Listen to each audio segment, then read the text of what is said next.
ইমাম বুখারী রাহমাতুল্লাহ আলাইহি বুখারী শরীফ লেখার আগে একটা কিতাব লিখেছেন আল আদাবুল মুফরাদ। এখানে একটা হাদিস তিনি এনেছেন, 6 প্রকার মানুষকে আল্লাহ বিনা বিচারে বিনা হিসাবে, কোনো হিসাবও নেবে না, বিচারও করবে না, মরণের পরে তাদেরকে আল্লাহ জাহান্নামে পাঠিয়ে দেবে। তার 3 নম্বরেই তারা দুনিয়াতে যাদের আদর্শ মুহাম্মদ রাসূলুল্লাহ ছিল না। এই হাদিসটার কোরআনের সূরা ইয়াসিনের ইয়াসিন এদের ব্যাখ্যা তাফসীর পড়ার পরে আমার বড় ভয় হচ্ছে। এ পৃথিবীতে হাজারো মানুষ মুহাম্মদ রাসূলুল্লাহর আদর্শ না মানার কারণে জাহান্নামে যাচ্ছে। আল্লাহ তুমি আমাদেরকে বাঁচাও, বলেন আমিন। মহান আল্লাহ তার যে সমস্ত নাম আছে এই নামগুলো দুনিয়াতে কয়েকটা নবীর নামের শেষে দিয়েছেন। তার ভেতরে আমাদের নবীকে আল্লাহ দিয়েছেন রাউফুর রহিম, খুলুকিন আযীম। ইব্রাহিম নবী আলাইহিস সালামকে ইসমাইল নবীকে দিয়েছিলেন গোলামিন হালিম, আমার সহনশীল বান্দা। ইসহাক নবীকে ডাক দিয়েছিলেন গোলামিন আলিম, আমার জ্ঞানী বান্দা। আর মুহাম্মদ রাসূলুল্লাহকে দিয়েছেন খুলুকিন আযীম, আমার মহান বান্দা। এত বড় চরিত্র আমার নবী মুহাম্মদ রাসূলুল্লাহকে আমি দিয়েছি, কিয়ামত পর্যন্ত মানুষ শুধু অনুসরণ করে যাবে, এর কোল কিনারা খুঁজে পাবে না। বলেন সুবহানাল্লাহ। সেই নবীর আদর্শ আজ আমাদের সামনে পড়ে আছে।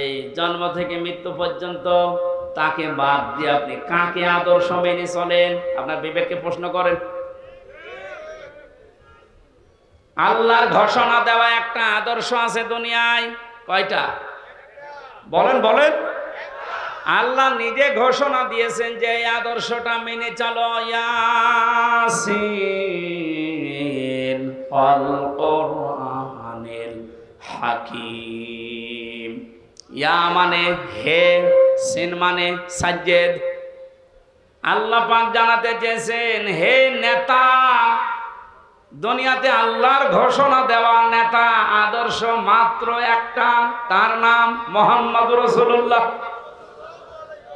আল্লাহ রাব্বুল আলামিন পুরা কোরআনে নবীকে 7টা নামে বিশেষভাবে ডাক দিয়েছেন। তার ভেতরে ইয়াসিন, তাহা, মুহাম্মদ, আহমদ, আব্দুল, মুজাম্মিল, মুদাসসির।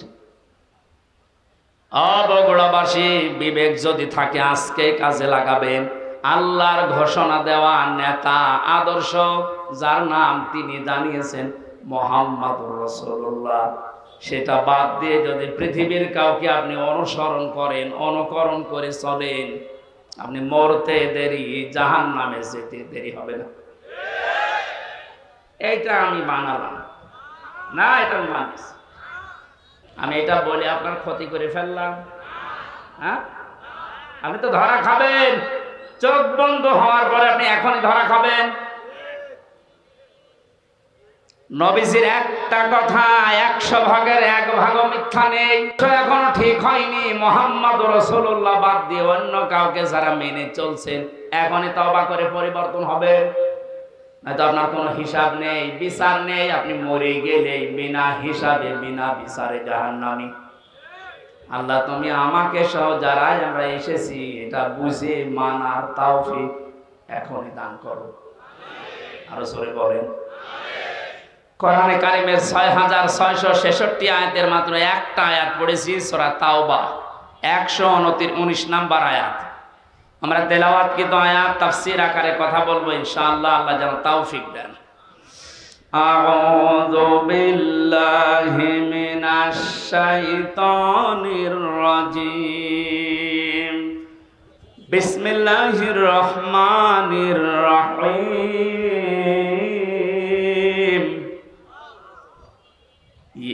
ইয়া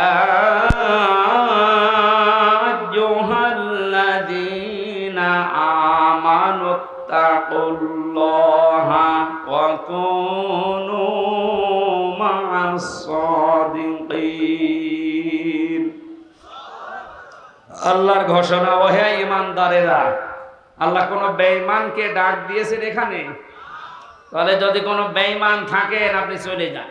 কারণ এই আয়াত আপনার জন্য না, আপনার জন্য আলাদা আয়াত আছে। বেঈমানের জন্য আল্লাহর ডাক ছিল ইয়া আইয়ুহাল্লাযীনা কাফারু, হে কাফেরেরা, হে বেঈমানেরা। এখানে কোন কাফের আছে? আমরা সব ঈমানদার। আমরা কি? এখন আমার ভেতরে ঈমান আছে কিনা এটা পরীক্ষা করার থার্মোমিটার আছে। সাহাবী প্রশ্ন করলেন, হে নবী, আমার ভেতরে ঈমান আছে কিনা আমি কিভাবে বুঝতে পারবো, কিভাবে টের পাবো? আমি তো নামাজ আদায় করি, রোজা রাখি, কাবা শরীফ তাওয়াফ করি। আল্লাহর নবী বলেন, যত দুইটা কাজ তোমার ভেতরে দেখতে পাও, ইজা সাররাতকা হাসানাতুকা ওয়া সাআতকা সাজ্জিয়াতুকা। যখন কোনো ভালো কাজ, সমাজ উন্নয়নমূলক কাজ, আল্লাহর পক্ষের, রাসূলের পক্ষের, দ্বীনের পক্ষের কোনো কাজ হয়, ওইটা দেখে যখন তোমার ভালো লাগে, আনন্দ লাগে, আর যখন তোমার অন্যায় কাজ দেখলে কষ্ট লাগে, তখন বুঝবে তোমার ঈমান আছে।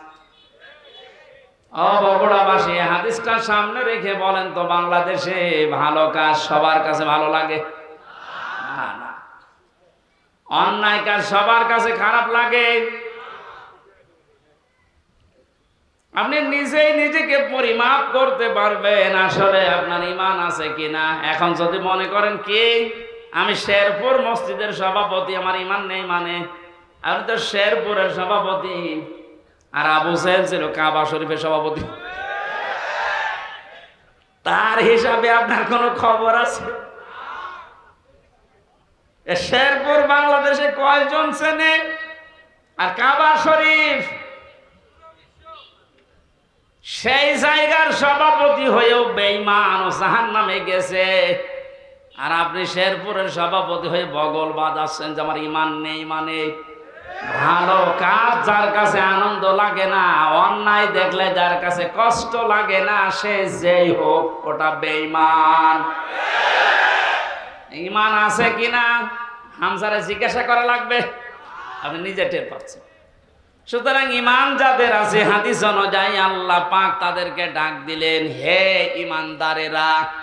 আমি আয়াতের তাফসীর পড়তে গিয়ে পেয়েছি 89 জায়গায় আল্লাহ পাক এই শব্দটা কোরআনে দিয়েছেন। আর যখনই ঈমানদারকে তিনি ডাক দেন, তখন তার কুদরতি হাত এভাবে উঁচা করে ডাকেন, ইয়া আইয়ুহাল্লাযীনা আমানু। জোরে বলেন আল্লাহু আকবার। 89 জায়গায় আল্লাহ ডাক দিয়েছেন, তার ভেতরে এইটা একটা, ইত্তাকুল্লাহ, আমি আল্লাহকে ভয় করো, কুনু মা'আস সাদিকিন, আর সত্যবাদী যারা তাদের সঙ্গে থাকো। এই আয়াতের নির্দেশ দুইটা। কয়টা? আল্লাহকে ভয় করো, সত্যবাদী যারা আছে তাদের সাথে থাকো। বোঝা হয়ে গেছে না? আল্লাহুম্মা আমিন। না মানে আপনি বলছেন বোঝা হয়ে গেছে। এবার আসেন তো এই দুইটা শব্দের ব্যাখ্যায় যায়। কোন আয়াত থেকে যদি কেউ তাফসীর শুনতে চায়, করতে চায়, তাফসীরে মাজহারি আল্লামা সানাউল্লাহ পানিপতি রহমতুল্লাহ আলাইহি লিখেছেন, কেউ যদি কোরআনে কারিমের কোন আয়াত থেকে কথা শুনতে চায়, কমপক্ষে 5টা বিষয় থেকে তাকে আগে কথা শোনা লাগবে। 1 নম্বরে শুদ্ধ তেলাওয়াত, যেটা করলাম।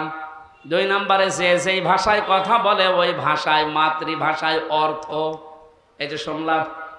3 নম্বরে ওই আয়াতের ঐতিহাসিক প্রেক্ষাপট, শানে নজুল যেটা বলা হয়, ব্যাকগ্রাউন্ড, এটা আমি বলবো এখন। 4 নম্বরে আয়াতের বাস্তব শিক্ষা দেওয়া লাগবে। ওই মান ধাতা বলে কি হয়েছে এগুলো বাদ দে, এখন বাস্তবতা অনুযায়ী আয়াত আমাদেরকে কি দিতে চায়, এই শিক্ষাগুলো জনগণের সামনে দেওয়া লাগবে। 5 নম্বরে আয়াত থেকে যে শিক্ষাগুলো পাবে ওইগুলো নিয়ে বাড়ি যে আমল করবে। আমরা 2টা করে ফেলেছি, শুদ্ধ তেলাওয়াত আর মাতৃভাষায় অর্থ। যেহেতু এটা সূরা তাওবার আয়াত, কোন সূরা বলেন? 129টা আয়াত আছে, মাত্র একটা আয়াত পড়েছি, 119 নম্বর আয়াত। আমি যে শব্দগুলো বোঝাচ্ছি খুব কঠিন কঠিন শব্দ, এতদিন আপনি শোনেননি। কোরআনে কোরআন পড়ার ব্যাপারে কয়টা শব্দ আছে আপনি জানতেন? তাহলে কোরআন যদি কেউ বলে আমি কোরআন পড়ি, তার শর্ত মানা লাগবে কয়টা? এক নম্বরে শুদ্ধ করে, 2 নম্বরে বুঝতে হবে, 3 নম্বরে যে বুঝবে ওই বিষয়ের উপরে তার বাস্তব জীবনে আমল করা লাগবে। এটাই ঝামেলা। আমরা জানি না এখানে এমন কেউ নেই যে টাকা ছেড়ে রাখে, যারা টাকা আসে সুদের এই টাকা নেওয়া হারাম, এ জানে নাকি? হিন্দুও জানে, কথা বলেন না। এটা জানার পরও আমাদের আমল আছে বলে। এই যে 1 বিঘা জমি দেয়, 1 লক্ষ টাকা নেয়, 8-10 বছর এটা চাষ করে খায়, যখন ফেরত দেয় তখন 1 লক্ষ টাকায় ফেরত দেওয়া লাগে। এই সিস্টেম আছে না দেশে?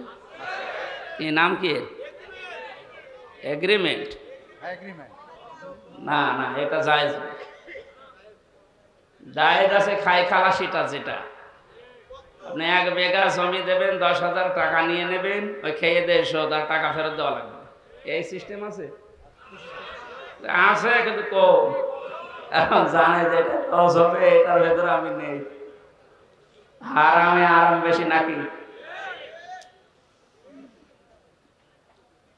ছোট্ট একটা কথা কয়েক সেকেন্ডের ভেতরে বলছি। ওমান আরাদা আন যিকরি ফাইন্না লাহু মাঈশাতান দনকা। কোরআনে কারীমের সূরা তাহার 124 নম্বর আয়াতের প্রথম অংশে আছে, আল্লাহ পাক বলেন, আমার নিয়ম নীতি বাদ দিয়ে, আমার কোরআনের বিধান বাদ দিয়ে যদি কেউ উপায় করে, টাকা পয়সা আসবে, চর্ম চোখে দেখবে, বহু কিছুর মালিক হচ্ছে, কিন্তু ওর জীবনের এই আয় উন্নতিতে আমি কোনো বরকত রাখবো না। তাফসীরে কাবীরের ভেতরে দঙ্কার ব্যাখ্যা লিখেছে 7টা। এখানে আলেম আছে না? দঙ্কার 1 নম্বর ব্যাখ্যা হচ্ছে, পৃথিবীতে আল্লাহর নিয়ম নীতি, আল্লাহর আইন বাদ দিয়ে কেউ যদি উপায় করে, ওই টাকা পয়সা, ওই অর্থ সম্পদের ভেতর থেকে আল্লাহ বরকত তুলে নেয়। 2 নম্বরে, ওই মানুষগুলো যখন মারা যাবে, এই অবৈধ সম্পদের কারণে এই মানুষটা বেঈমান হয়ে মরবে। 3 নম্বরে, ওই মানুষকে আল্লাহ ওই অবৈধ সম্পদ দুনিয়াতে ভোগ করার সুযোগ দেবে না।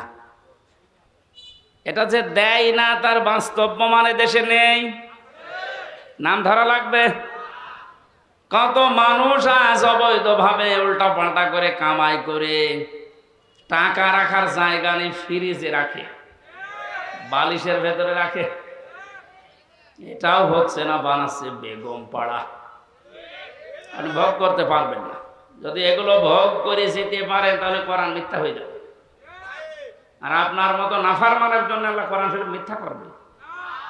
যেন দুনিয়াতে আপনাকে ওই টাকা, ওই সম্পদ ভোগ করার সুযোগ দেবে না, এর আগে আপনি পটল তুলবেন। 4 নাম্বারটা একটু ঝামেলা, এটা বাদ যাক। যারা আল্লাহর নিয়ম নীতি বাদ দিয়ে উপায় করেন সুদ, ঘুষ, মানুষের উপরে জুলুম করে, ফাঁকি দিয়ে, অন্যায় ভাবে যেভাবে উপায় করছেন, আপনার মরণে দৃষ্টান্ত সৃষ্টি হবে দুনিয়ায়।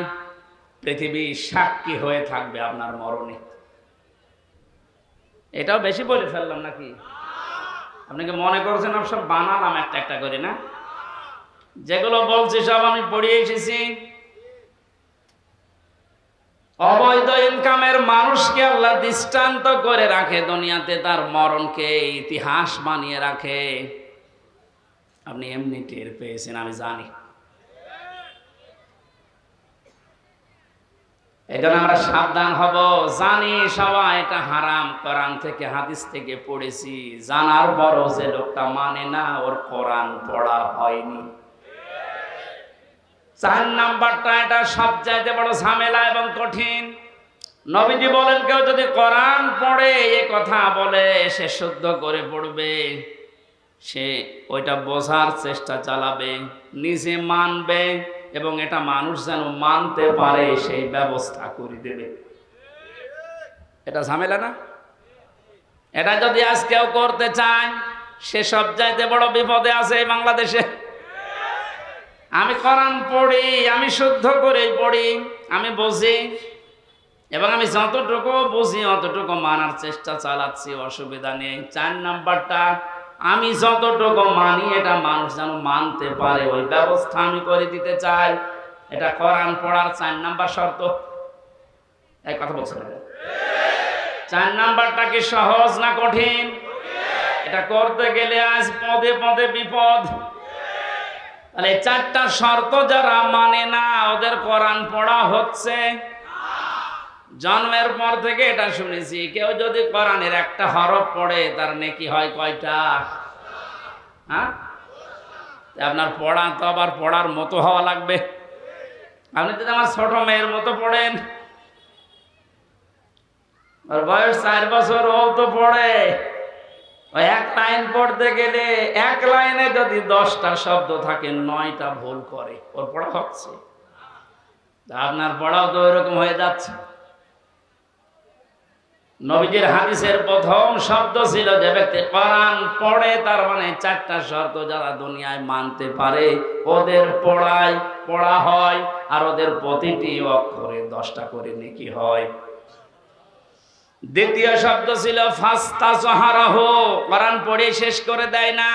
যে ব্যক্তি কোরআনকে ইজহার করার চেষ্টা চালায়, যারা আরবি গ্রামার বোঝে, ফাস্তাজহারাহু এই শব্দের ব্যাখ্যা আমি যত পেয়েছি, আধুনিক ব্যাখ্যা হচ্ছে প্রকাশ করা, ইজহার করা, দাঁড় করানো, স্পষ্ট করা, কায়েম করা, বিজয় করা। কোরআন যারা পড়বে ওই 4টা হক অনুযায়ী এবং কোরআনকে বিজয়ী করার জন্য যারা চেষ্টা চালাবে, এই সংখ্যা বাংলাদেশে কম না বেশি? ও, একটা জরিপ পেয়েছিলাম, এই দেশের 100 জনের 15 জন মানুষ শুধু মন থেকে চায় যে কোরআনে কারিমে দেশে ফাস্তাজহারাহু এটা বিজয়ী হোক, আর বাকি 100 জনের 85 জন শুধু টানা গানায় আছে। দ্বিতীয় পয়েন্টটা হচ্ছে না। 3 নম্বরে কি ছিল?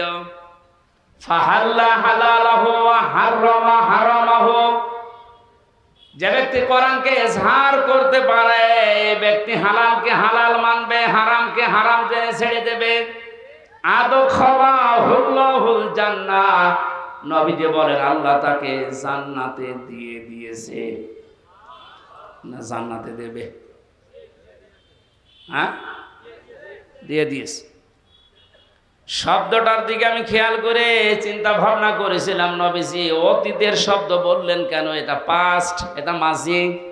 আদখালা ইউদখিলু, নবীজি মোজারে দিতে পারতেন, মাজি দিলেন, অতীতের পাস্ট দিয়েছেন কেন? তার মানে কোরআন পরিবার, সমাজ এবং রাষ্ট্রে যদি কোরআন বিজয় থাকে, ওখানে হালালকে হালাল মানা আর হারামকে হারাম জেনে ছেড়ে দেয় সহজ। যে সমাজে, যেই দেশে কোরআন বিজয় নেই, ওখানে হালালকে হালাল জানার পরও আপনি মানতে পারবেন না। এক কথা বলছেন এখানে। হারামকে হারাম জানার পরও আপনি ছেড়ে দিতে পারবেন না। নাকি এই জায়গাগুলো দেশে নেই?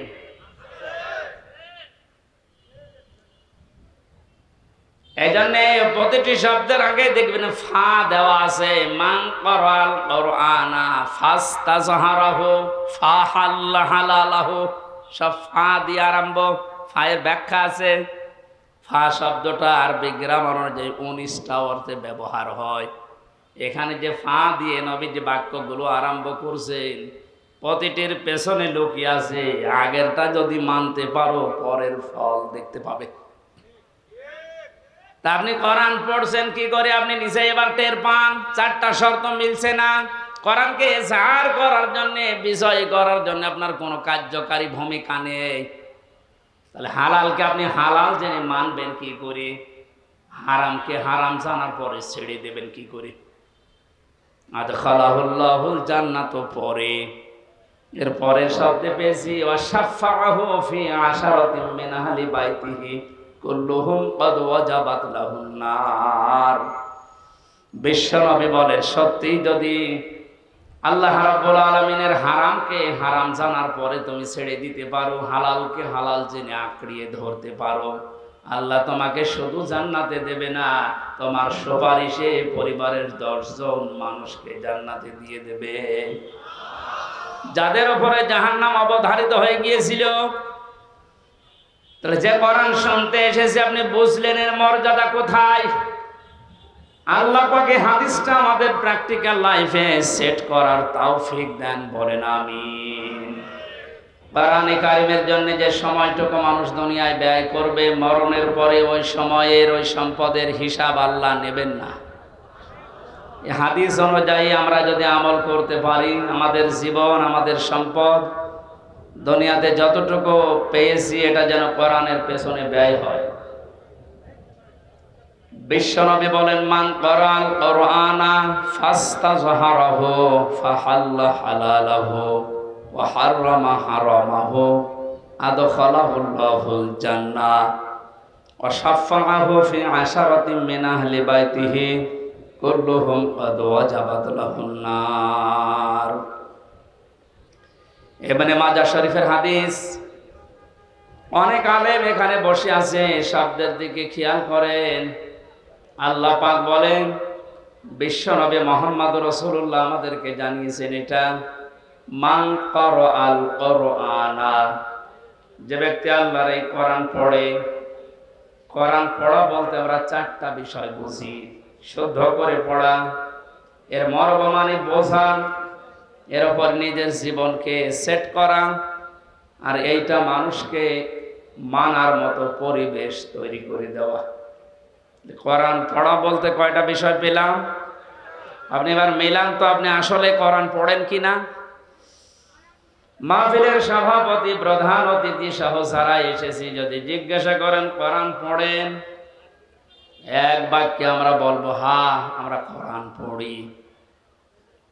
করা শব্দটার ব্যাখ্যা, নবীজি বলেন পড়া কোরআনে তিনটা শব্দ আল্লাহ দিয়েছেন, কোরআন পড়ো এই ব্যাপারে।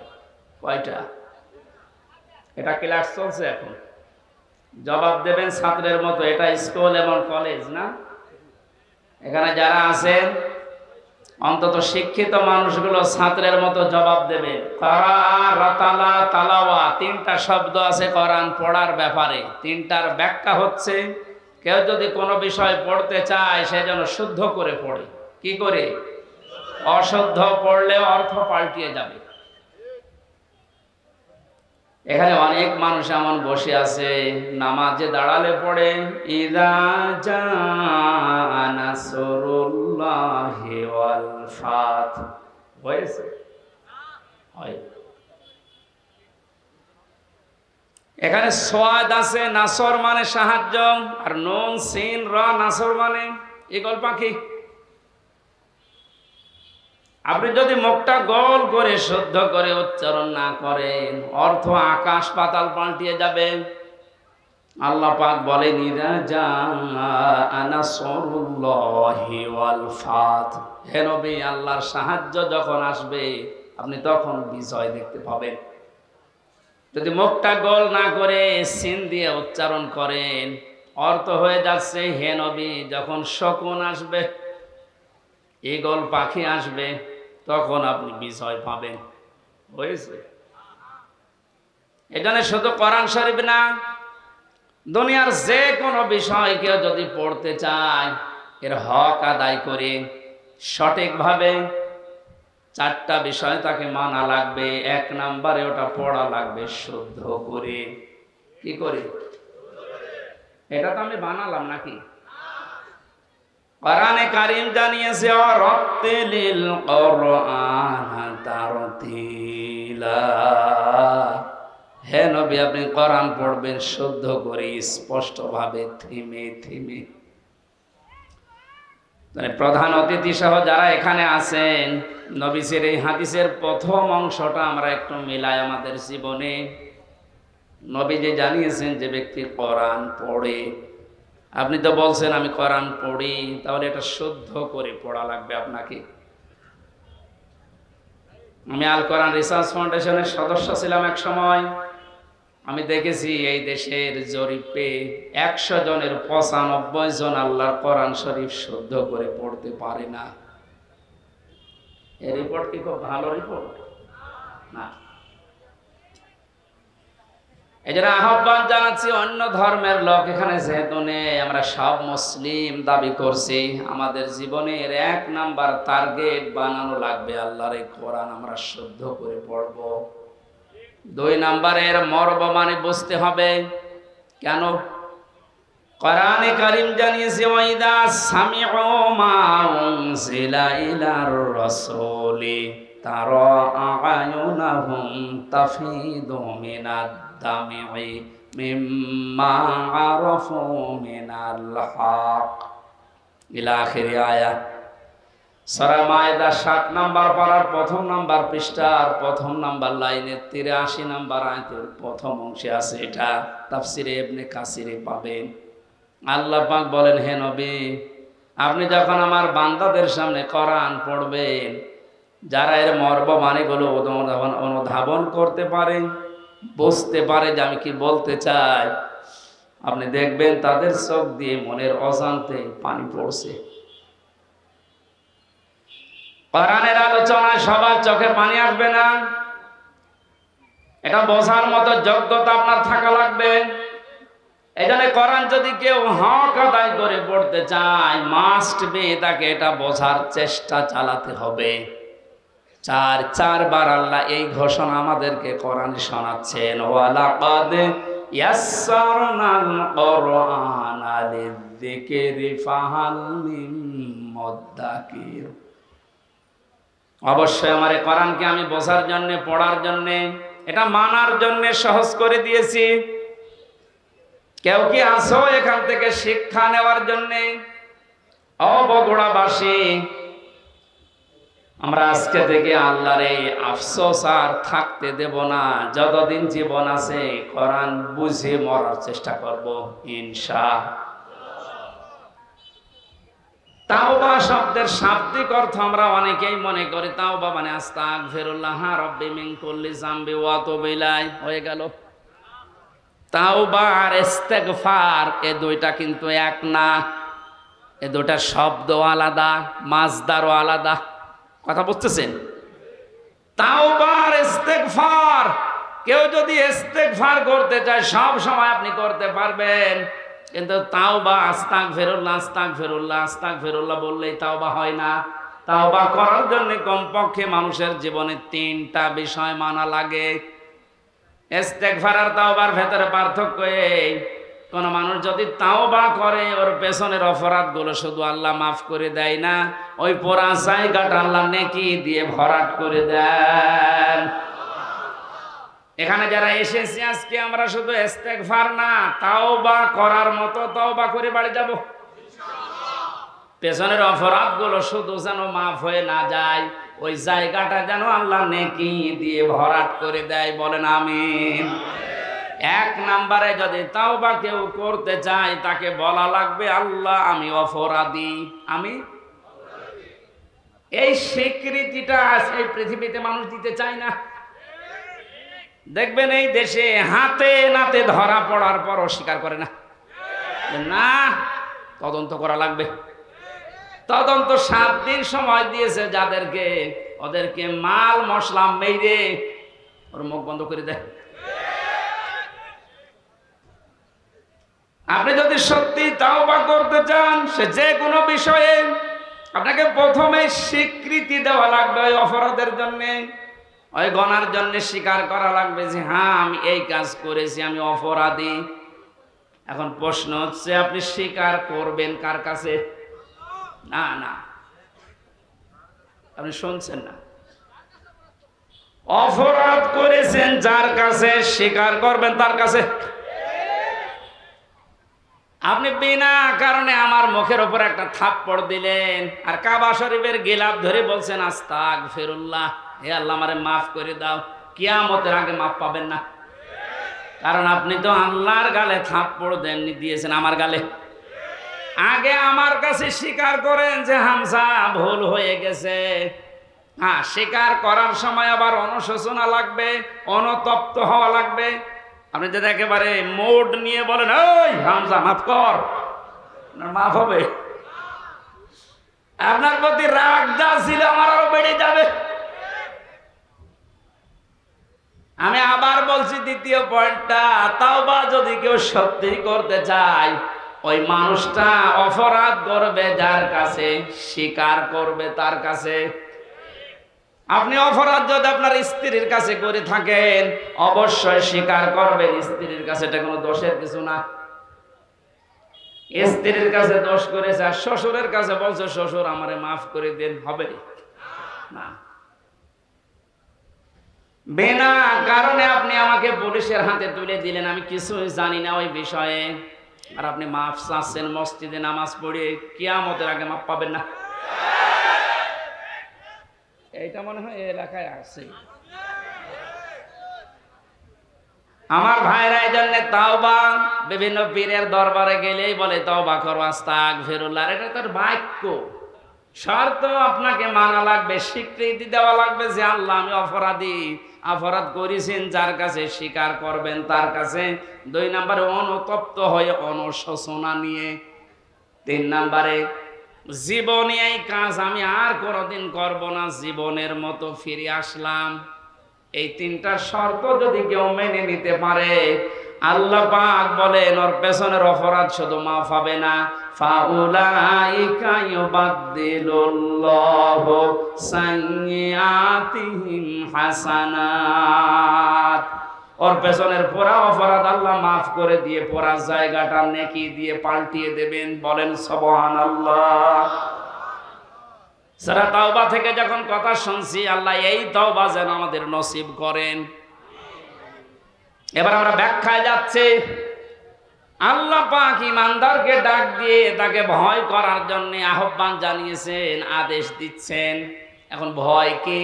জন্মের পর থেকে শব্দটা আমিও শুনছি যে আল্লাহকে ভয় করো, আল্লাহকে ভয় করো। কি এটা কি? তাকওয়ার যে ব্যাখ্যাগুলো আমরা বলি, আধুনিক ব্যাখ্যা হচ্ছে যে যেই বিষয়ে কাজে আছে ওই বিষয়ের জ্ঞান অর্জন করে প্রশিক্ষণ নিয়ে ওই কাজ আঞ্জাম দেওয়ার নাম হচ্ছে তাকওয়া। আমি আবার বলছি, যে যেই কর্মজীবনে আছেন, যে যে জায়গাটা দখল করে আছেন, ওই বিষয়ের উপরে জ্ঞান অর্জন করে দক্ষতা প্রশিক্ষণ নিয়ে ওই কাজে আঞ্জাম দেওয়ার নাম হচ্ছে তাকওয়া। না, হয়নি। আমি আবার বলছি, তাকওয়া মানেই শুধু আমার মতো জুব্বা গায়ে দিয়ে, বড় পাগড়ি গলায় নিয়ে, হাতে তসবিহ নিয়ে শুধু সুবহানাল্লাহ সুবহানাল্লাহ বলা না। তাকওয়া মানে যে যেখানে আছেন ওই জায়গায় ওই জায়গার জ্ঞান অর্জন করে, দক্ষতা প্রশিক্ষণ নিয়ে দক্ষতা অর্জন করে ওই কাজ আঞ্জাম দেওয়ার নাম তাকওয়া। এটা যদি আজ বাংলাদেশে থাকতো, আমরা অনেক উপরে চলে যেতাম। অধিকাংশ মানুষকে এমন দায়িত্ব পালন করতে দেখা যায়, ও বিষয়ে কোনোদিনের পড়াশোনা নেই, দক্ষতা নেই, প্রশিক্ষণ নেই, আন্দাজে ওই কাজে হাত দিয়ে ওটার 12টা বাজায় আরো বেশি। নিচে নামা লাগবে? ঠিক আছে।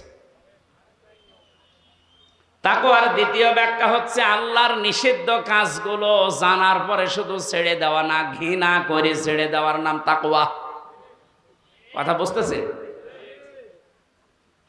আল্লাহ আমাদেরকে তাকওয়া অর্জন করার মাধ্যমে 9টা উপকার করতে চেয়েছেন। দুনিয়াতে কেউ যদি তাকওয়াবান হতে পারে, তাকওয়া মানে কি শুধু জুব্বা গায়ে দেওয়া, শুধু জিকির করা? যেখানে যেই কাজে আপনি হাত দিয়েছেন, হ্যাঁ আপনি লেবার, কোনো অসুবিধা নেই, আপনি গাড়ি সারেন, মনে করেন গাড়ির মিস্ত্রি, ওই বিষয়ের উপরে লেখাপড়া করে, ওই বিষয়ে প্রশিক্ষণ নিয়ে দক্ষতা অর্জন করে ওই কাজকে সুচারুরূপে আঞ্জাম দেওয়ার নাম কি? আরো জোরে বলেন। আর চাইনার দিকে তাকান, দিন দিন উন্নতি এমনি করছে, এইটা থাকার কারণ। ওরা যে যে বিষয়ের উপরে দক্ষতা অর্জন করে লেখাপড়া, আমি জেলে যখন ছিলাম 3টা বছর, কয়েকজন চাইনিজ আমার সাথে ছিল।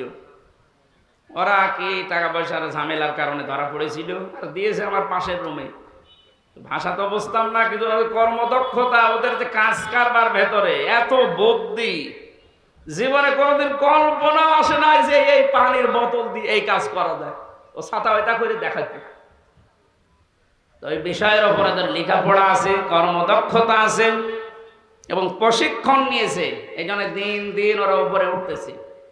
আজ আমরা ওদের মতো যদি তাকওয়াটা বুঝতাম আর বাস্তবে কাজে লাগাতাম, আমার মনে হয় যে ষড়যন্ত্র কয়েকদিন আগে প্রধানমন্ত্রী শেখ হাসিনা যে আশঙ্কা করেছে বাংলাদেশ নিয়ে, পার্বত্য চট্টগ্রামের কয়েকটা জেলা, মায়ানমারের কিছু অংশ আর ইন্ডিয়ার কিছু অংশ নিয়ে সাদা চামড়ার যারা আছে তারা কিন্তু গোপন আন্দোলন চালাচ্ছে। এটা একটা স্বাধীন খ্রিস্টান রাষ্ট্র ঘোষণা দেবে।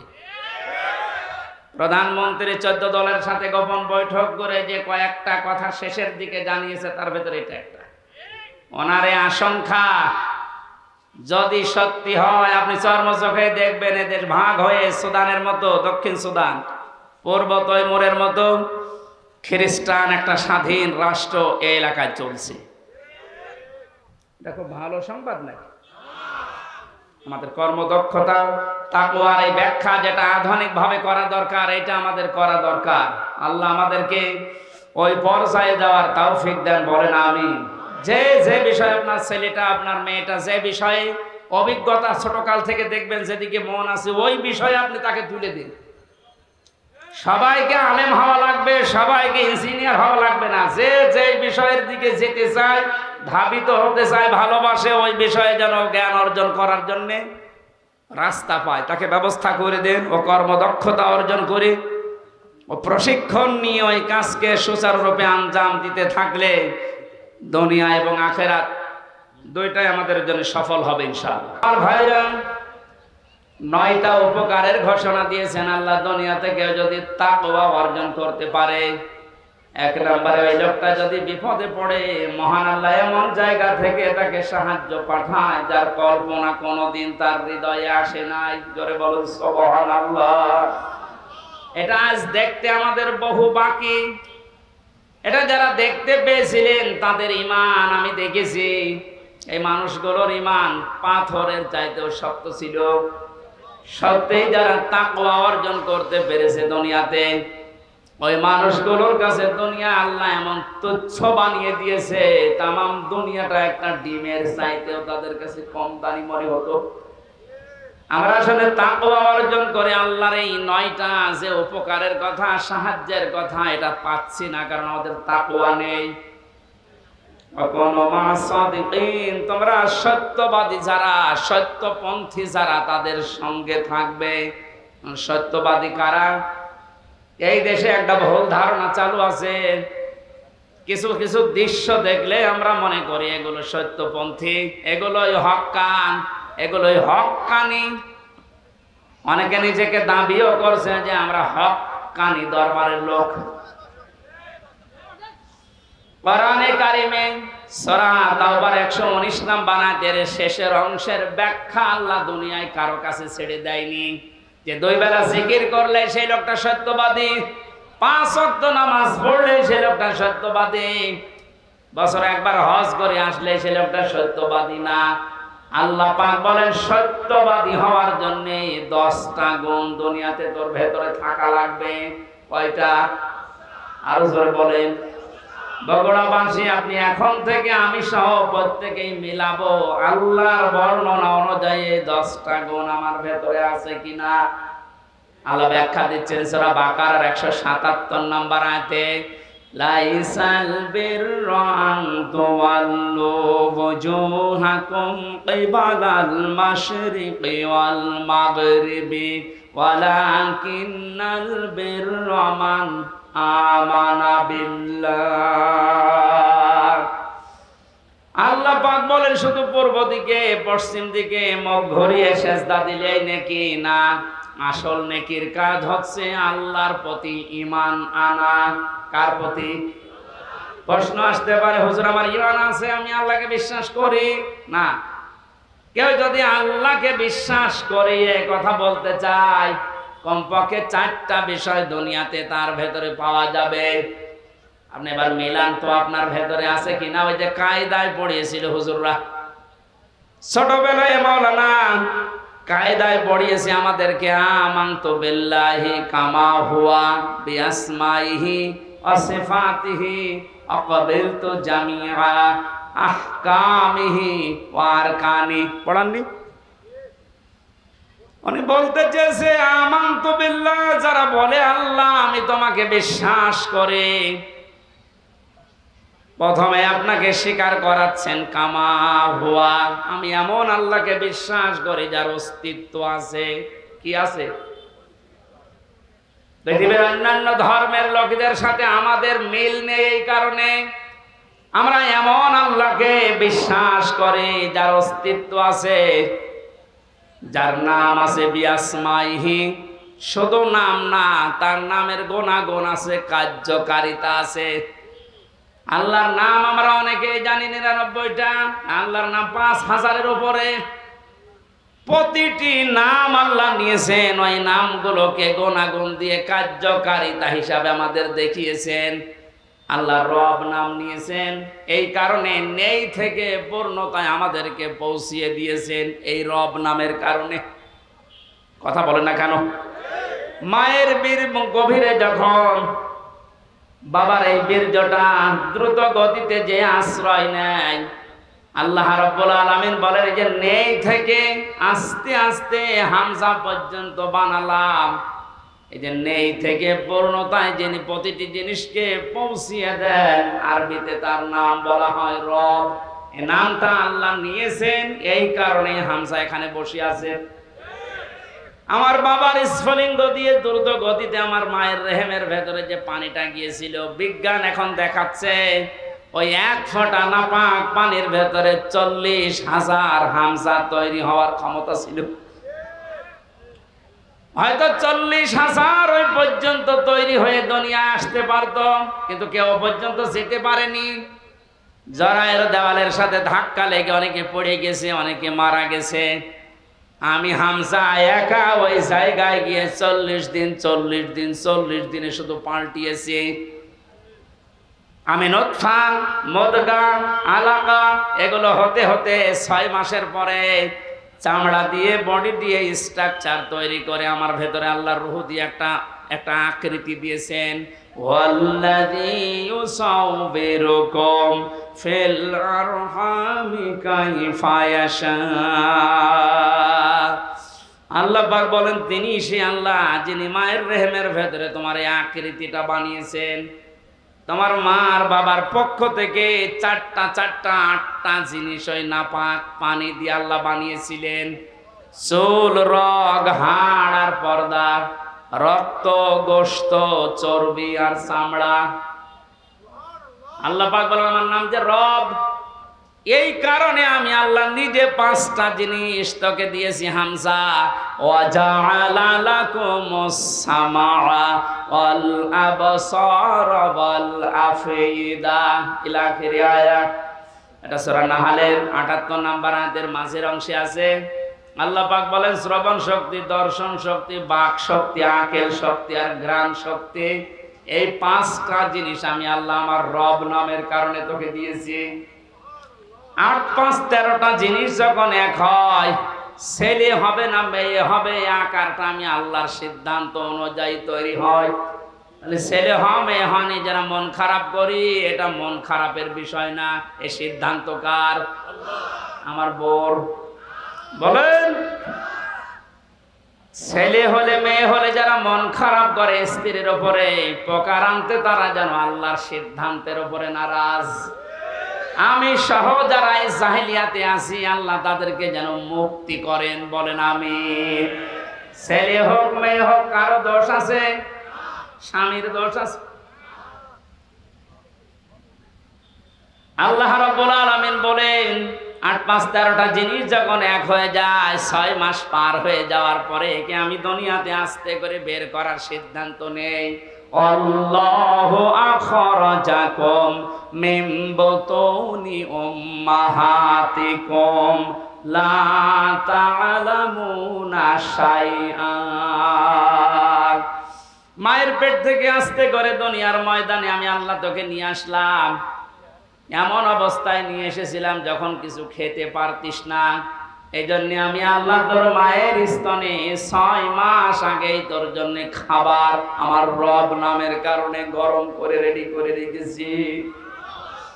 মায়ের স্তনের ভেতরে যদি একটা বোটা দিতাম, চষা মারলে অনেকগুলো দুধ এসে তোর কচি কণ্ঠ আটকে যেত, মরে যেতে, শ্বাস নিতে পারতে না। আমি যে রব নামটা নিয়েছি, এই কারণে মায়ের স্তনে সূক্ষ্ম 32টা ছিদ্র দিয়েছি। একবার চষা দিলে যেন একবার এই দুধগুলো এসে তোর মুখের ভেতরে প্রবেশ না করে। ওই জায়গায় জমা হয়ে সূক্ষ্ম সূক্ষ্ম 32টা ছিদ্র দিয়ে আস্তে আস্তে করে এসে তোর জীবন আমি বাঁচিয়েছি। আমি রব নামটা খেলা করার জন্য নেয়নি। মুখটা নাপাক করি না, মায়ের পেটের ভেতরে নাভির ভেতর দিয়ে খাবার পাস করে দিয়ে তোর মুখটা পবিত্র রেখেছিলাম। অথচ দুনিয়ায় আসার পরে আমি তোর দিকে তাকিয়ে দেখি এই মুখের ভেতরে কত হারাম অপবিত্র নাপাক জিনিস দিয়ে ভর্তি করিস। কথা বলে ঠিক কিনা? আপনি কি মনে করেন শুধুমাত্র কুকুরের পায়খানা, মানুষের পায়খানা, শুকুরের গোশত খাওয়ায় হারাম? ভাইয়ের জমি যারা, বোনের জমি যারা জাল দলিল করে ফাঁকি দিয়ে লিখে নেয়, ওইটাও কুকুরের মাংসের মতোই হারাম। যারা মেয়ের জমি ফাঁকি দিয়ে ছেলেকে লিখে দিয়েছেন, আপনি বিশ্বাস করতে পারেন জাহান্নামের টিকিট আপনার একটা বুক করা হয়ে গেছে। শরীক ফাঁকি দেওয়া মানুষ বগুড়ায় নেই? এই কথা বলেন। যারা শরীক ফাঁকি দিয়েছেন, আপনার ইবাদত কবুল বন্ধ হয়ে গেছে, আগে ওইগুলো ফেরত দেবেন। আজকেই বাড়ি যে বোনের সম্পদ আগে ফেরত দেবেন, তারপর আপনি নামাজ পড়া আরম্ভ করবেন। এখন যদি বলেন ও সাদা তো ফেরতও দিতে পারে না, নামাজও কবুল হয় না, ও নামাজই পড়বো না। আপনি নামাজ না পড়লে আল্লাহর ক্ষমতা হারিয়ে যাবে। বলেন, নিজের কপালে নিজে আপনি আঘাত করছেন, নিজের পায়ে নিজে কোড়াল মারছেন। এই সময়টা আর দুনিয়ায় ফেরত পাবেন না। আমার এখন 32 বছর বয়স। আমি কি জীবনে ইচ্ছা করলে আর 12 বছরে ফিরে যেতে পারবো? আজকের মাহফিলের প্রধান অতিথি, ওনার বয়স মনে করেন এখন 60 বছর। কিয়ামত পর্যন্ত যে চেষ্টা করে 12 বছরে ফিরে যেতে পারবে। যে সময়টা পার করে ফেলেছি আর কোনোদিন ফেরত পাবেন না। সুতরাং এইটাই আমাদের হায়াতের আসল জীবন। এইটার জন্য আল্লাহ একটা কসম দিয়েছেন, ওয়ালা আসরি ইন্নাল ইনসানা লাফি খুসর। আল্লাহ বলেন তোর হায়াতের কসম, তোর হায়াতের কসম, সময়ের কসম, সাবধান, জীবনটা হেলায় খেলায় নষ্ট করে ধ্বংস করে দিও না। পেছনের দিকে তাকাও আর ভাবো, এই সময়টা যেহেতু আর ফেরত আসছে না, সামনে যতটুকু হায়াত আছে এটা আমার কাছে একটা নিয়ামত। এটা কি? ফামান সুহসিহা আনিন নার ওয়া উদখিলাল জান্নাতা ফাকাদ ফাজ ওমাল হায়াতুদ দুনিয়া ইল্লা মাতাউল গুরুর। আল্লাহ রাব্বুল আলামিন বলেন, হে পৃথিবীর মানুষেরা, দুনিয়ার জীবনে বেশি দিন ক্ষমতায় থাকা, বেশি টাকা পয়সা, গাড়ি বাড়ির মালিক হওয়া, শরীর স্বাস্থ্য মোটা হওয়া, ভালো হওয়ায় সফলতা না। সফল মানুষ তো ওইটা যাকে আমি আল্লাহ মরণের পরে জাহান্নামের আগুন থেকে মাফ করে দিয়ে জান্নাতি বলে ঘোষণা দেব, এটাই সফলতা। আর এটা পাওয়ার জন্য দুনিয়ার জীবনে কি করা লাগবে? আস্তে আস্তে করে আপনি জাহান্নামের অন্যায় কাজগুলো ছেড়ে দিয়ে দিয়ে জান্নাতের ভালো ভালো কাজের দিকে এগিয়ে যাবেন। সুতরাং এই দেশে আমরা যারা অন্যায়, অবৈধ, শয়তানি কাজ কারবার আস্তে আস্তে ছেড়ে দিয়ে মানবতার পক্ষে, ইসলামের পক্ষে এই কাজগুলো আস্তে আস্তে যারা আঞ্জাম দিতে পারবো, আপনি বুঝবেন আল্লাহ আপনাকে এই দুনিয়াতেই জাহান্নামের পথ থেকে জান্নাতের দিকে এগিয়ে দিচ্ছে। আপনি সফল। আমার হায়াতুদ দুনিয়া ইল্লা মাতাউল গুরুর, এই শব্দটা আল্লাহ এত কঠিন ভাবে কোরআনে দিয়েছেন। এ পৃথিবীর মানুষেরা ভালো করে শোনো, দুনিয়ার জীবন কিন্তু একটা ধোঁকা। একটা কি? আপনার সন্তান আপনার জন্য ধোঁকা, স্ত্রী ধোঁকা, টাকা পয়সা, ক্ষমতা, প্রভাব, প্রতিপত্তি, সবগুলো আল্লাহ বলেন ধোঁকা। বিশ্বাস যদি না হয়, মিথ্যা মিথ্যায় চোখ বন্ধ করে দেখেন এগুলো কেমন ধোঁকা। আল্লাহ এই ধোঁকাটা এখনই আমাকে বোঝার তৌফিক দিন। ও বগুড়াবাসী, এটা যত তাড়াতাড়ি বুঝতে পারবেন তত তাড়াতাড়ি আপনার কল্যাণ হবে।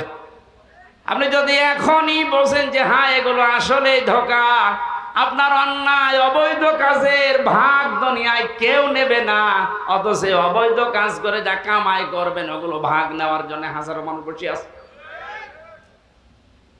এই ধোঁকা থেকে বাঁচার জন্য আল্লাহ রাব্বুল আলামিনের সাহায্য কামনা করা দরকার।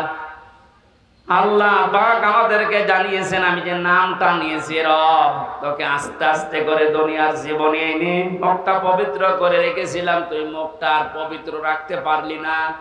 হারাম অবৈধ এবং নাপাক জিনিস দিয়ে মুখটা পবিত্র অপবিত্র করে আমার কাছে আসলি। আমি তো শুধু নাম নিয়ে শেষ করে দেইনি, নামের কার্যকারিতা গুণাগুণ আমি আল্লাহ ওগুলো বাস্তবে বহন করি। আমি রাজ্জাক নাম নিয়েছি, শুধু নিয়েই শেষ করে দেইনি। রাজ্জাক নামের কারণে পৃথিবীর যত সৃষ্টি আছে সবাইকে আমি আল্লাহ রিজিক দেই। জোরে বলেন সুবহানাল্লাহ। রিজকের দায়িত্ব কার? আরো জোরে বলেন। জাহান্নাম থেকে বাঁচার দায়িত্ব কার? যেইটার দায়িত্ব আল্লাহ আমাদেরকে দিয়েছেন ওইটার বিষয়ে আমরা বেখবর হয়ে আছি, বেহুশ হয়ে আছি। আল্লাহ আমাদের আমলের ইমানের উপরে ভিত্তি করে আখিরাতে নাজাত দেবেন, এইটার কোনো খবর আমাদের নেই। অথচ সেইটার দায়িত্ব আল্লাহ নিজের হাতে নিয়েছেন, ওইটা নিয়ে পেরেশান হয়ে আজ হাজারো মানুষ জাহান্নামের টিকিট কেটে বিদায় নিচ্ছে। আল্লাহ মাতাওয়াল গরুরটা একটু বসার তৌফিক আমাদেরকে দাও না, বলেন আমিন। এখানে এমন আল্লাহর উপর আমরা ঈমান এনেছি যার অস্তিত্ব আছে, যার নাম আছে, আর প্রতিটি নামের গুণাগুণ আছে, কার্যকারিতা আছে। তিনি হুকুম দিয়েছেন, তিনি আরকান দিয়েছেন। এগুলো যারা বিশ্বাস করে বাস্তব জীবনে মানতে পারে, এই মানুষগুলোই আসল নেকির কাজে আছে। ওয়াল ইয়াউমিল আখিরি, কিয়ামতের ময়দানের বিশ্বাস দৃঢ় থাকা লাগবে। কিসের বিশ্বাস? জন্মের পর থেকে আমার মনে হয় আমরা এই শব্দের সাথে পরিচিত যে কিয়ামত হবে, কিয়ামতে জবাব দেওয়া লাগবে। এটা যে নেকির কাজ, এটা যারা বিশ্বাস করেছিল তাদের জীবনের দিকে আপনি তাকান। আল্লাহ ঘটনাগুলো এমনি খেলা করার জন্য শুনিয়েছেন তা না। খলিফাতুল মুসলিমিন হযরত ওমর, এই যে হিসাব, এটা বিচার, এটা যে কি জিনিস আমরা এখনো অনেকে টের পাই না। মানে বিশ্বাস করেছিলেন যে বিচার হবে, হিসাব দেওয়া লাগবে। সন্তানটা ভর্তি করে দিলেন মাদ্রাসায়। হযরতে আব্দুল্লাহ, ওই একই জায়গায় হুসাইন হযরতে আলীর সন্তান লেখাপড়া করত।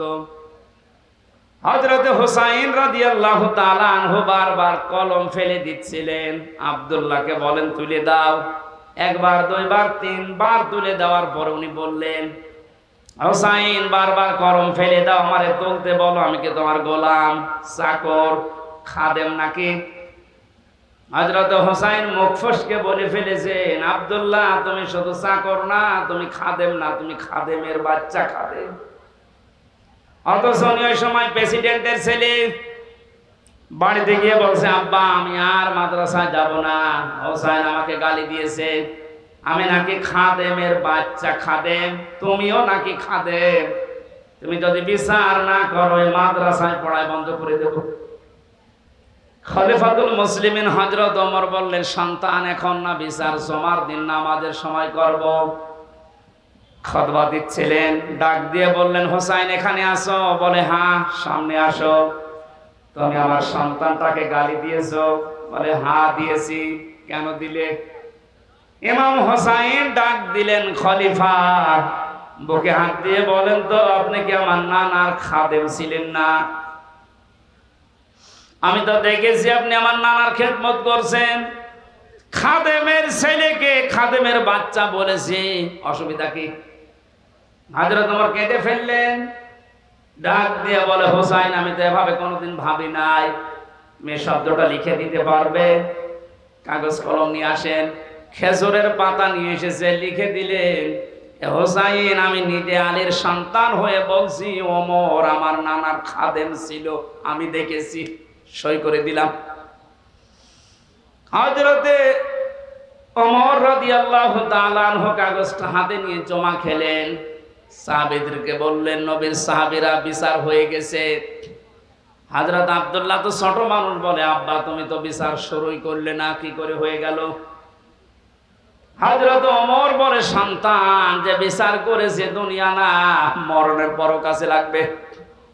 আমি যখন মারা যাবে কাগজটা আমার কাফনের ভেতরে দিয়ে দিও। কিয়ামতের ওই কঠিন ময়দানে মহান আল্লাহ যখন আমার জীবনের হিসাব আরম্ভ করবে, কিছুই যদি কবুল না হয় এই কাগজটা আল্লাহকে দেখাতে পারবো। রব্বুল আলামিন তোমার নবীর নাতি লিখে দিয়েছে আমি নাকি নবীর খাদেম ছিলাম, এ বছরে আমার আজকে মাফ করে দাও। তাছাড়া জবাব দেওয়ার মতো কোনো কাজ, কোনো আমল আমার হাতে নেই, অথচ তাদের জীবনের যে নেকির কাজের বর্ণনা হাদিসে পাওয়া যায়। নবীজি বলেন আকাশের তারকাকেও যদি গণনা করে একদিন শেষ করে ফেলতে পারবে, কিন্তু ওমর মুসলমান হওয়ার পরে যে নেকির কাজ করেছিল কোনদিন কেউ গণনা করে শেষ করতে পারবে না। এই মানুষটা যদি কিয়ামতে জবাব দেওয়া লাগবে, এই টেন্ডেন্সিতে এত ভয়ে থাকে, এত টেনশনে থাকে, আমাদের অবস্থান কোথায়? নেকির কাজ শুধু পশ্চিম দিকে মুখ করে নামাজ পড়লে হয় না, আল্লাহর প্রতি ঈমান আনা, কিয়ামতে জবাব দেওয়া লাগবে আল্লাহর সামনে দাঁড়িয়ে, এই বিশ্বাস দৃঢ় করা, এটা নেকির কাজের মূল। এটা যতদিন পর্যন্ত আমাদের দেশের 1628 জন মানুষের ভেতরে বদ্ধমূল না হবে, এই দেশটা ততদিন দুর্নীতি মুক্ত হবে না। আল মালায়েকাতে ফেরেশতাদের বিশ্বাস করা, আল কিতাবে কিতাবে বিশ্বাস করা, অন নবীজির নবীদেরকে বিশ্বাস করা, ওয়া তাল মালা আলা হুব্বিহি দাবিল কুরবা, আল্লাহর মহব্বতে নিজের সম্পদ চাহিদা থাকার পরও যারা নিকট আত্মীয় স্বজনের জন্য ব্যয় করে। ও বাংলার জনগণ, এই গুণটা আজ বাংলাদেশে কার ভেতরে আছে আপনি তাকান।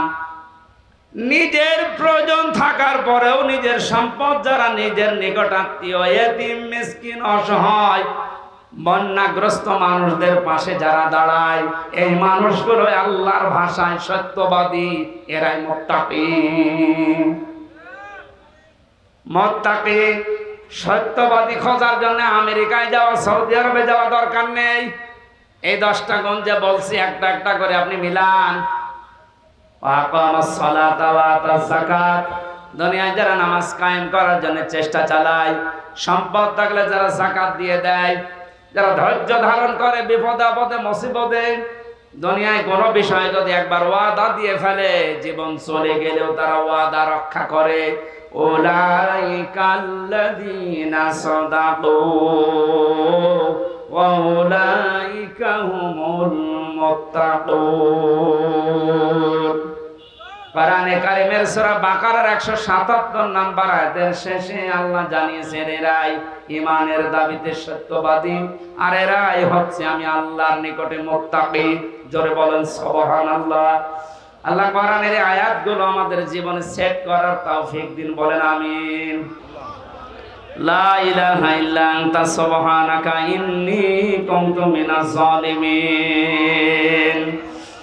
রব্বানা যালামনা আনফুসানা ওয়া ইল্লাম তাগফির লানা ওয়া তারহামনা লানাকুনান্না মিনাল খাসিরিন। রব্বুল আলামিন বগুড়া জেলার শেরপুর গাড়িদহ এই মাদ্রাসা উদ্যোগে মাহফিলের দিকে তুমি তাকাও। হাজার হাজার বান্দা বান্দি আমরা, রাত 12টা বেজে যাচ্ছে, এ গভীর রজনী পর্যন্ত কোরআনে কারিমের কথা যারা চাতক পাখির মতো শুনেছে, এই মানুষগুলোকে এর উপরে আমল করার তৌফিক তুমি ভিক্ষা দাও। এ মাহফিলের আয়োজন করতে গিয়ে যারা শ্রম দিল, আল্লাহ এদের শ্রমকে কবুল করো। সওয়াবগুলো তুমি মুহাম্মদ রাসূলুল্লাহ রওজায় পৌঁছিয়ে দাও। দুনিয়ার মাটির নিচে যারাই ঘুমিয়ে আছে, আমরা এদের মতো কিছুদিন পরে অসহায় হয়ে যাব আল্লাহ। আমরা আজ তাদের জন্য মোনাজাতে দোয়া করছি, আগামী প্রজন্ম যারা আসবে তারা যেন আমাদের জন্য এভাবে দোয়া করে, রব্বির হামহুমা কামা রব্বায়ানি সাগীরা। আল্লাহ তাআলা মা হারিয়ে বাবা হারিয়ে যে মানুষগুলো হাত তুলেছে, তুমি তাদের মুখের দিকে কাকুতি মিনতির দিকে তাকাও। নবীজি মাঝে মাঝে মায়ের কবরের পাশে যে কাঁদতেন, সাহাবীরা বলে, হুজুর আপনি কাঁদেন কেন? বিশ্ব নবী বলেন, সাহাবীরা, আমার মায়ের ওই ছোটবেলার আদরের কথা আমার মনে পড়ে গেছে। রব্বুল আলামিন মাহফিলের প্রধান অতিথি অ্যাডভোকেট গোলাম ফারুক তার মা বাবাকে হারিয়েছে। সন্তানের ওসিলায় নাকি তুমি মা বাবাকে মাফ করে দাও। তার হাতের দিকে, তার চোখের দিকে তাকিয়ে তার মা বাবাকে তুমি কবরে জান্নাত দিয়ে দাও। মাহফিলের সম্মানিত সভাপতি আমার আরাফাতের ভাই, আল্লাহ তাআলা তোমার হাজী বান্দা তার মা বাবার জন্য দোয়া করছে, তুমি তাকে মাফ করো। মাহফিলের আয়োজন করতে গিয়ে যত মানুষ শ্রম দিয়েছে, যে বাড়িতে এসে বসেছিলাম এই বাড়িওয়ালা সহ, এদেরকে যে মা পেটে নিয়েছে, মায়ের পেট খাদিজার মতো বানিয়ে দাও। প্রশাসনের যে ভাইগুলো সাহায্য সহযোগিতা করেছে মাহফিলের জন্য, তাদের কবুল করো, মঞ্জুর করো। মা বোনদেরকে পর্দায় থাকার তৌফিক দাও, রোগ শোক থেকে বাঁচাও, এবং গোটা জেলার উপরে তোমার খাস রহমত নাযিল করো আল্লাহ রাব্বুল আলামিন। আমি সহ অনেকে অসুস্থ আছি, আমাদেরকে শেফায়ে কামেলা জেলা নসিব করো আল্লাহ।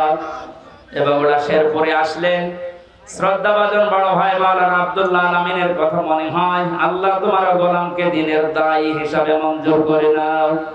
মাওলানা রেজাউল করিম ফারুকী, আব্দুল বারী রশিদি ভাই সহ এ মাহফিল যার মাধ্যমে এসেছি, আল্লাহ তাআলা ফরিদুল হক ভাই সহ যত আলেম এখানে এসেছে, আলেমদেরকে আলেম হিসাবে কবুল করে নাও। আল্লাহ তাআলা ওয়াহিদুল ইসলাম সহ যত মানুষ আমিন আমিন করছে, জীবনের চাহিদা আশাগুলো পূর্ণ করে দাও। বাকি জীবন ইসলাম ইমানের উপরে টিকে থাকার তৌফিক দাও। দেশটা নিয়ে যে ষড়যন্ত্র চলছে, আল্লাহ তুমি বাঁচাও রব্বুল আলামিন। দেশের দায়িত্বে যারা আছে, সততার সাথে পালন করার তৌফিক দাও। সাদিকিন হওয়ার জন্য যে 10টা গুণ তুমি কোরআনে দিয়েছো, আমি সহ প্রত্যেককে এখন থেকে মেনে চলার, আমল করার সুযোগ দাও। বারাকাল্লাহু লানা ওয়া লাকুম ফিল কোরআনিল আযীম। কখন কার মরণ আসে জানি না, যখনই মরণ আসবে যেন বলি লা ইলাহা ইল্লাল্লাহু মুহাম্মাদুর রাসূলুল্লাহ।